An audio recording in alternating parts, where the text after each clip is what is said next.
Assalamualaikum warahmatullahi wabarakatuh. Perkenalkan, nama saya Mila Andini dengan NIM 230810528. Pada kesempatan kali ini saya ingin mempresentasikan hasil proposal penelitian saya yang berjudul Hubungan Personal Boundary dengan Self-Esteem pada Mahasiswa. Baik, masuk pada masalah yang melatar belakangi penelitian ini. Mahasiswa merupakan kelompok yang banyak dihadapi berbagai tuntutan dan tantangan, baik itu dari segi tuntutan akademik maupun berbagai tantangan perkembangan yang berkaitan dengan pembentukan identitas diri, penyesuaian sosial, hingga kebutuhan untuk membangun hubungan yang dekat dengan orang lain. Dalam menghadapi berbagai tantangan tersebut, self-esteem menjadi salah satu aspek penting dalam membentuk karakter mahasiswa. Self-esteem berperan dalam membantu individu dalam penyesuaian diri, menjalani hubungan sosial yang baik, serta menjaga kesejahteraan psikologisnya.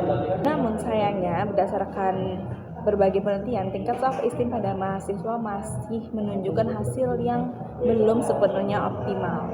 Sehingga penting untuk kita memahami berbagai faktor yang dapat mempengaruhi terbentuknya self-esteem.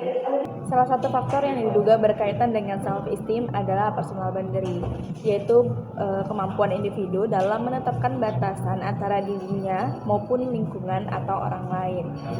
Namun sayangnya penelitian yang membahas mengenai hubungan antara personal boundary dan self-esteem ini masih sangat terbatas, terutama di Indonesia.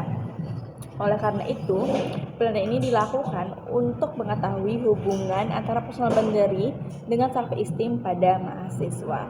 Berdasarkan latar belakang tersebut, rumusan masalah dalam penelitian ini adalah apakah terdapat hubungan antara personal boundary dengan self-esteem pada mahasiswa.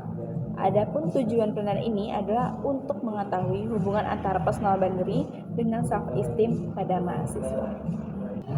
Masuk pada landasan teori dalam penelitian ini, variabel pertama yang merupakan variabel terikat dalam penelitian ini adalah self-esteem. Self-esteem menurut Rosenberg tahun 1965 merupakan evaluasi global individu terhadap dirinya sendiri yang tercermin dalam perasaan puas maupun tidak puas terhadap dirinya. Dalam penelitian ini, aspek self-esteem mengacu pada teori Taharodi dan Swan tahun 1995 yang mengembangkan konsep self-esteem dari Rosenberg dengan membaginya ke dalam dua aspek. Yang pertama yaitu adalah self-competence atau kompetensi diri, yaitu merupakan keyakinan individu terhadap kemampuan dan potensi yang dimilikinya untuk mencapai tujuan. Aspek ini mencerminkan sejauh mana individu memandang dirinya mampu, cakap, dan memiliki efikasi dalam menyelesaikan tugas atau menghadapi berbagai situasi. Sedangkan aspek yang kedua yaitu adalah self-liking, yaitu penilaian individu mengenai nilai, keberhargaan, serta penerimaan terhadap dirinya sebagai pribadi. Aspek ini berkaitan dengan bagaimana individu dapat menerima, menghargai, dan memandang dirinya sebagai seseorang yang berharga, yang dipengaruhi oleh penghargaan positif yang telah diinternalisasi oleh orang lain. Selanjutnya adalah faktor-faktor yang memengaruhi self-esteem. Self-esteem tidak terbentuk secara instan, melainkan dipengaruhi oleh berbagai faktor psikologis maupun sosial. Beberapa penelitian terdahulu menunjukkan bahwa self-esteem terbentuk dipengaruhi oleh berbagai faktor-faktor seperti pola asuh, dukungan sosial, hubungan interpersonal dan attachment, serta personal boundary atau batasan pribadi. Selanjutnya kita masuk pada variabel kedua atau variabel bebas dalam penelitian ini, yaitu adalah personal boundary.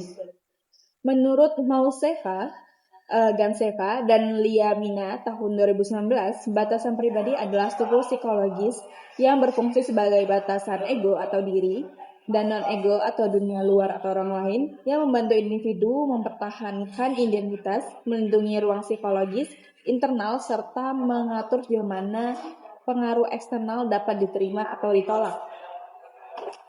Adapun aspek personal boundary dalam penelitian ini mengacu pada teori Hartman 1991 yang mengklasifikasikan batasan menjadi dua karakteristik utama. Yang pertama ada thick boundary atau batasan tebal.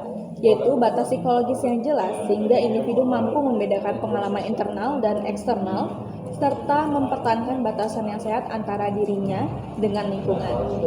Lalu yang kedua adalah thin boundary atau batasan tipis, yaitu batasan psikologis yang lebih permeable sehingga batas antara pengalaman internal dan eksternal menjadi lebih mudah ditembus. Adapun subjek dalam penelitian ini adalah mahasiswa. Mahasiswa merupakan peserta didik di perguruan tinggi yang diharapkan mampu menjadi calon intelektual. Mahasiswa seringkali dipandang sebagai individu yang memiliki intelektualitas tinggi, mampu bertindak secara cepat, tepat, sehingga menjadikan mahasiswa kelompok yang menghadapi berbagai tuntutan dan tantangan. Mahasiswa umumnya berada pada rentang usia 18 sampai 25 tahun atau fase dewasa awal.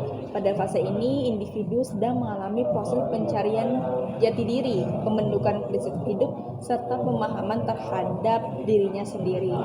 Dengan karakteristik tersebut, mahasiswa dinilai sebagai subjek yang relevan untuk mengkaji hubungan antara personal boundary dan self-esteem. Selanjutnya adalah hubungan personal boundary dan self-esteem.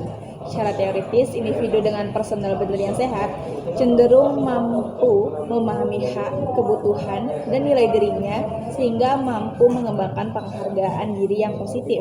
Kemampuan tersebut membantu individu membangun penghargaan diri yang lebih positif sehingga self-esteem menjadi lebih baik. Oleh karena itu, personal boundary yang sehat diperkirakan dapat meningkatkan self-esteem individu. Berdasarkan landasan teori yang telah dipaparkan, maka hipotesis dalam penelitian ini adalah terdapat hubungan yang positif antara personal boundary dengan self-esteem pada mahasiswa. Artinya, semakin baik personal boundary yang dimiliki mahasiswa, maka semakin tinggi pula self-esteem yang dimilikinya. Baik, sekian pemaparan proposal penelitian yang dapat saya sampaikan. Terima kasih atas perhatiannya, terutama Ibu Kondang selaku dosen pengampu. Dan atas kurangnya saya mohon maaf. Saya akhiri. Wassalamualaikum warahmatullahi wabarakatuh.